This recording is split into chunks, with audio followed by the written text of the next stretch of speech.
welkom allemaal, leuk dat jullie kijken. In deze video gaan we het hebben over information medicine, de geluidstherapie die jij hebt uitgevonden, Erik. We willen wat meer uitdiepen over hoe we het kunnen inzetten, wat het betekent. Maar eigenlijk is het mooi om te starten met waarom vind jij het logisch om dit in te zetten als tool om gezonder te worden? Als ik heel eerlijk ben, de meeste mensen denken niet meteen aan geluid- of muziektherapie als inzetbare tool om je gezondheid te verbeteren. Waarom is dat voor jou zo logisch? Nou, eigenlijk is het gewoon heel logisch, omdat uiteindelijk alles is trilling, alles is energie. Alles wat waarneembaar is met ons oog, alles wat je ziet, iedere stof die er is, heeft zijn eigen trilling.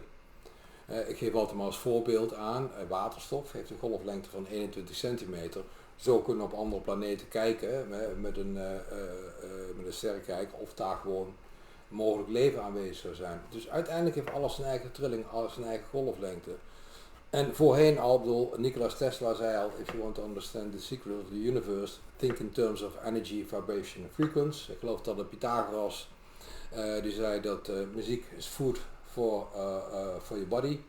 En uiteindelijk is alles trilling. Zelfs Einstein heeft ooit eens een keer de quote gezegd, medicine of the future is going to be sound and frequency. Dus uiteindelijk alles is trilling. Alles in jouw lichaam, ieder stofje, ieder hormoon, ieder orgaan, alle onderdelen van een orgaan hebben allemaal hun eigen trilling. Dat kan niet anders, anders zou, als de lever en nier dezelfde frequentiepalet zou hebben, zou ze hetzelfde uit zijn. En dan is het zo dat op een gegeven moment, het is maar net hoe je tegen een ziekte aankijkt, maar voor ons is een ziekte eigenlijk gewoon een informatiestoring, een communicatiestoring. Als dat lang genoeg duurt, dan kun je het begint met disbalansen, maar als die disbalansen te lang duren, dan op een gegeven moment krijg je fysieke problemen.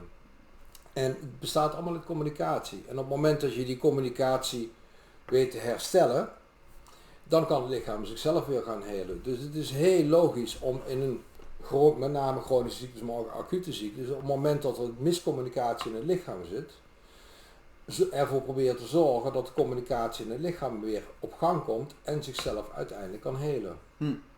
Ja, dus je zegt een aantal dingen. Volgens mij pak je dus het stukje dat elk orgaan, elk weefsel zijn eigen frequentie heeft, die je dus daadwerkelijk in een golflengte, in meters, centimeters, wat dan ook, nanometers, kan uitdrukken. Ja. En dat je ook vertrouwt en bouwt op het zelfherstellend vermogen, namelijk dat er intelligentie in het lichaam zit. Dat de lever op een bepaalde manier actief wordt en zelfs op een bepaalde manier op zijn best is op een bepaald tijdstip en weer afneemt iets later op de dag. Dat daar die intelligentie van het lichaam in zit.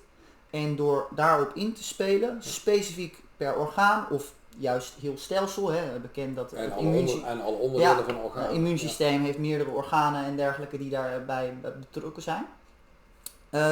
Maar dat betekent dus dat die geluidstherapie van jou zich richt op bepaalde ofwel organen ofwel gewrichten.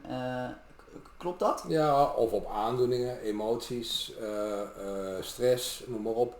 Kijk, uiteindelijk er is niet zoveel verschil tussen iets wat op energieniveau plaatsvindt of iets wat op fysiek niveau plaatsvindt. Het is eigenlijk alleen maar een verdichting van de energie. Dus op het moment dat je met de juiste informatie gaat werken, kan het op al die niveaus ook gaan helen. Zowel op emotioneel spiritueel vlak, als op energetisch vlak, als op puur fysiek vlak. Ja, en wat ik daarvan weet is dat jij